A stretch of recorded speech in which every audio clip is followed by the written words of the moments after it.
Udhna police station વિસ્તારના ઓમ શ્રી સાંઈ જલારામ નગર પાસે એક ઘટના બની છે.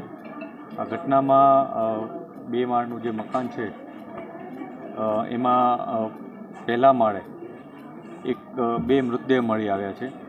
પોલીસને PCR વાન પોલીસની આવી હતી અહીંયા, અને PCR વાને જ્યારે આવીને જોયું ત્યારે બહારથી દરવાજો લોક હતો. અંદર એક વ્યક્તિ પુરુષનો મૃતદેહ લટકેલી હાલતમાં, એટલે સુસાઇડ કરેલી હોય એવી કન્ડિશનમાં મળી આવેલ છે. અને એક છોકરી એનું પણ મૃતદેહ મળી આવ્યો છે, જે નીચે પડેલો હતો. પ્રાથમિક દ્રષ્ટિએ પોલીસને જણાય છે કે કદાચ આ છોકરીનું પહેલાં મૃત્યુ નિપજાવવામાં આવ્યું હોય અને મરણ જનારે ત્યારબાદ પોતે સુસાઇડ કરી લીધું હોય એવું અત્યારે પ્રાથમિક દ્રષ્ટિએ જણાય છે. પોલીસે આવીને જ આ દરવાજો ખોલ્યો હતો, તોડ્યો હતો, એટલે બહારથી કોઈ મૂવમેન્ટ થઈ અત્યારે પ્રાથમિક દ્રષ્ટિએ નથી જણાતું. પોલીસ FSLને બોલાવી લીધેલ છે અને તમામ પાસાઓને આવરી આ તપાસ ચાલુ છે. હત્યા કઈ રીતે થઈ?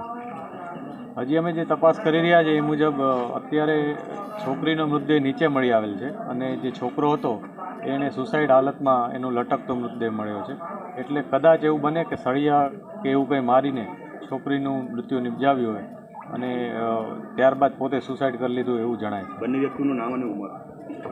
છોકરો જે છે એનું નામ વિજય ગોહિલ છે, અને છોકરીની ઉંમર અમે કન્ફર્મ કરી રહ્યા છીએ. એની એજ અને બીજી વિગતો અમે મેળવી રહ્યા છીએ. પ્રાથમિક દ્રષ્ટિએ એવું જણાય છે કે પ્રેમ પ્રકરણ હોઈ શકે, અથવા અમને આ બે વચ્ચે શું સંબંધ હતા એ પણ હજી અમે વેરીફાઈ કરી રહ્યા છીએ.